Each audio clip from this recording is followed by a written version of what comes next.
So as you guys know, this summer has been extremely unusual from a lot of perspectives, and it's been particularly different for me since I've just finished up my final year at medical school and becoming a doctor. Most of my summers before this were spent kind of relaxing a little bit, but still having the thoughts of going back to university and getting back into academics. This is probably the first summer, and maybe even the last, where I have complete freedom to organize my time in whatever way I want to. And with uni and everything, the last few years have been like proper full on. So I decided to spend my summer trying to recuperate and build long-lasting and sustainable habits. I wanted to sort out the things that I've been neglecting a little bit and not giving the time that they deserve. And that's what this video is about. What does my summer half productivity routine look like at the moment? The first thing I'll say is that no day is exactly identical to the other.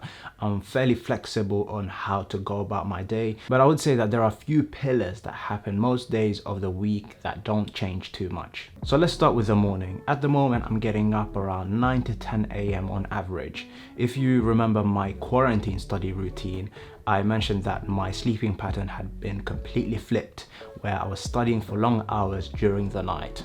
And to be honest, that worked for studying at night, but it's not an ideal state to be in for a long period of time. So I decided to get into a normal sleeping pattern where I wake up 9 to 10 a.m. most days and I go to sleep at a reasonable time, so around like 12 a.m. And that takes us into my morning routine. And there are a few things that I've added, in particular a skincare routine. And this is probably one of the main ones that I've been neglecting over the last few years. I've never really been too concerned with the way my skin looks or the health of my skin. But then I thought, you know what, I might as well take this a bit more seriously, especially since acne can cause kind of long-lasting issues like scarring and hyperpigmentation.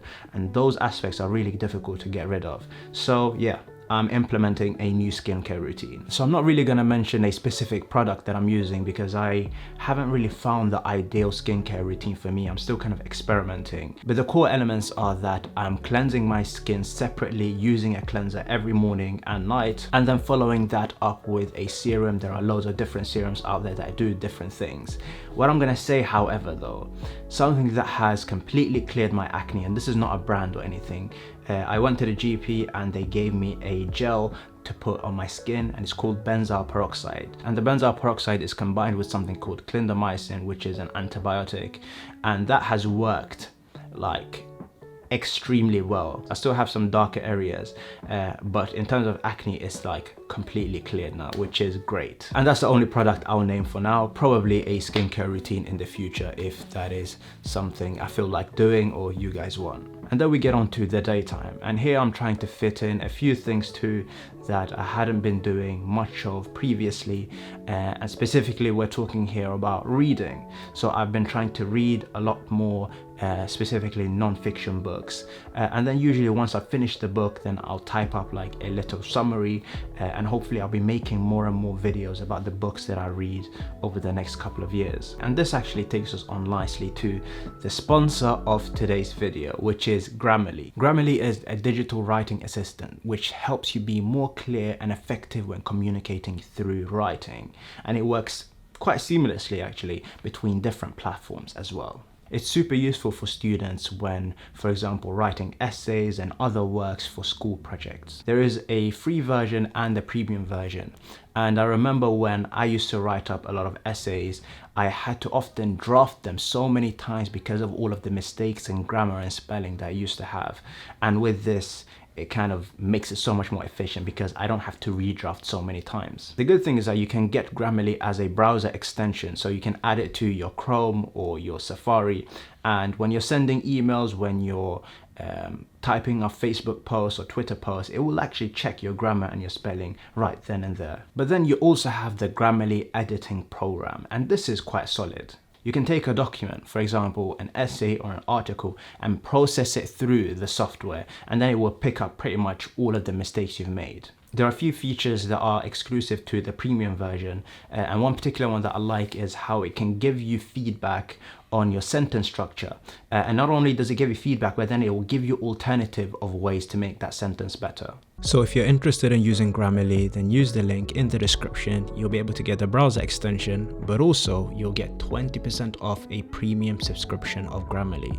Specifically, the link is grammarly.com/Anass Nuur Ali.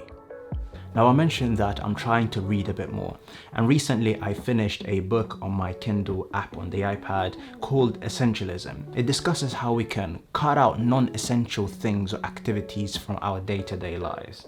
And my first thought was that this actually fits really well with the Pareto principle, that 80% of outcome or output happens from 20% of our efforts or input. So it makes sense that we try to identify that important 20% so that we can live 80% fuller lives, essentially. And the other thing is that it's really similar to minimalism. Like, minimalism usually refers to the quantity of items that we own, or at least that's how the general kind of person perceives it as. Essentialism is like the minimalism for life or for our time. You can think of it as the quantity of things that we try to do in a given time, even if all of those things are not bringing us much value in our life. There is so much to say about this book and the things I learned from it, but we're gonna leave it for another video if you guys want to see that. So let me know in the comments if you want to see something like that. I'll probably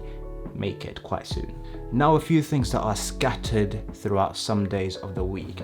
I'm trying to get some work done in preparation for my medical job in August. I haven't been doing much work at all. This is just kind of couple of hours here and there, but the work has been geared towards trying to remind me of the key things that I need to know for my job as a junior doctor, namely the medical emergencies, like what to do when someone stops breathing, what to do if someone's blood pressure drops quite suddenly. Those are important things, and I'm not gonna lie, I'm quite nervous about starting work. There's a lot of responsibility, I would say, as a doctor. Even though you're still quite junior, the stakes are really high and you're dealing with like people's lives, human lives. But still, you know, you only grow by getting out of your comfort zone. So it's gonna be a nice challenge to do something completely different, something that I've never done before. Like, I've gone to medical school, but I've never worked as a doctor. So it's gonna be nice. The late afternoons and evenings have been blocked for me for the most exciting activity of my day, the best thing, and that's tennis. So I decided to pick up tennis suddenly. I've never played tennis in my life. I used to play loads of table tennis before. I played a bit of squash, but tennis was something that I'd wanted to do for ages but never really done. So I thought, you know what, why not? There is a lot of free time at the moment. And I'm not gonna lie, I was really bad at it to begin with.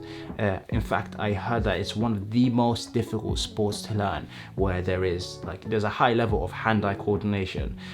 But you know, when you hit the ball using the racket, you need to hit it in a really specific sweet spot with like really good form, and to learn all of those things in a short space of time is really difficult.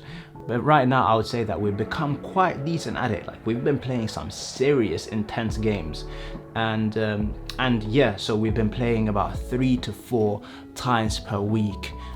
If I could play every day, I would probably play every day, to be honest. And on the days that I'm not playing tennis, then I alternate it between doing some work for YouTube and social media. Obviously, social media has now become an important part of my life.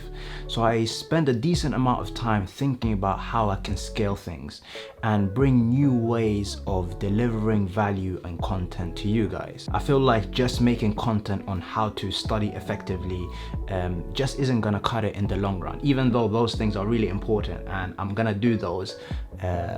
Still, there are other things that I kind of want to tap into, things that we don't learn about in school, things like how to budget and deal with finances, or ways of building multiple income streams, things like methods of becoming more efficient with the way we deal with our time, and also other kind of general self-improvement topics. So those are going to be much more important in terms of the content that I deliver moving forward in the next like 3 to 5 years, say. So yeah, so that's kind of my general routine. Obviously there are a lot of things that I didn't mention, like I'm going out quite a bit, meeting friends, like shopping, chilling and going to restaurant, all of those things, but they're not like routine. I've just discussed the main pillars. So I hope you like this video.